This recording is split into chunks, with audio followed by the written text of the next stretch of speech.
Good morning. I'm Pat Cavanaugh, the publisher of the Covington News, coming to you from our studios on Usher Street in the Covington News building.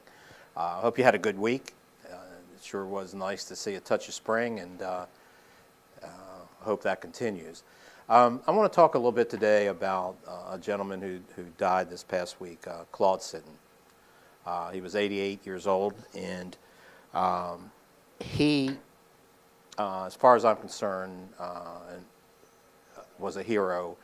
And he, I didn't know him very well. I just met him a few times. He was a crusty old character, but who retired in Oxford. But his newspaper career was an example of what journalists should strive to be today. He was honest. He was straightforward. He didn't back down. He knew the difference between the truth and dishonesty. He took on a cause that was not very popular and from the beginning of his career till the end of his career, and that was the civil rights problem and movement in this country.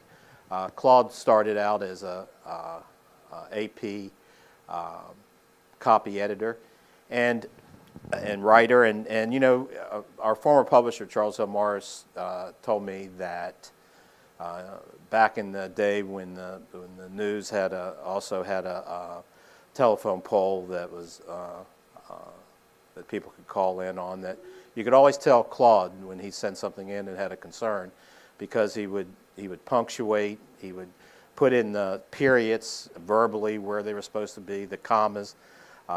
He would tell you exactly, it's just like he was dictating a story from the Far East or whatever over the line. So Claude still kept that with him from his earliest times. He worked for the New York Times. He crisscrossed the South, covering civil rights movements. He was not afraid to go into places where sheriffs threatened him. He still reported the news. One of his biggest stories was in Editorial County, where he was in a church and the sheriff came in and was handling his gun and fooling with his bullets and intimidating the African Americans in that church. Claude wrote it like it was in the New York Times, and Robert Kennedy, within 2 weeks, sent agents down, and that sheriff was removed from office.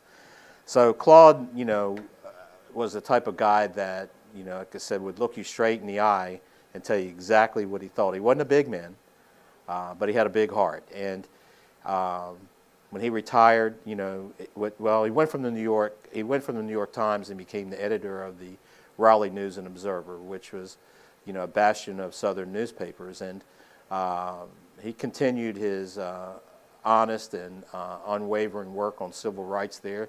In fact, won a Pulitzer for his commentary. When Claude retired, he came back to Newton County, Rockdale area, and he settled in Oxford.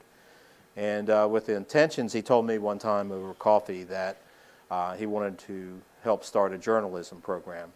I think he did, and he helped Emory University start a journalism program. But I think his intentions were to have a superb first-class journalism program here at the college in Oxford. And I don't think it quite worked out that way, but Emory still benefited from his many talents. Claude devoted a lot of his time to civic discourse. He helped Oxford in their battle against the city of Covington.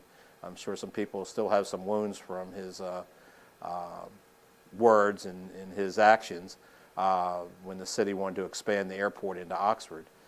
Claude also loved trees, and I can remember him battling when the city of Oxford wanted to cut down some trees to build, especially build where their city hall is. He was quite vocal about that, and but he was a good man, and he moved up to Atlanta to be near his wife, who was ill up around Emory. I tried, and he was a humble man. I tried a year ago or a year and a half ago to have him sit down so we could videotape some of his experiences, and he just wouldn't have anything to do with that. So Claude Sitton, your kind is almost a thing of the past. We appreciate you. We're sure that you're telling the good Lord, how to put out a good newspaper and to take care of people's rights up in heaven right now with Him. I have no doubt about that. So, Claude Sitton, thank you for all you did. Thank you for leading the way. The civil rights movement owes you a great debt of gratitude that a lot of times you don't get. So, to Claude Sitton, thank you. That's our thoughts for today. We would like to see your thoughts if you would care to do that. Right to my left. You can write your comments. If you want to come in, and we'll be glad to film you, and you can be a part of the live video like we're doing right now. So anyhow, have a good rest of the week. Again, we talked about trash last week. Try to do everything you can to pick up trash in your community, in your neighborhood. Let's make our community a beautiful place to live. And we'll see you next Friday. Have a good week.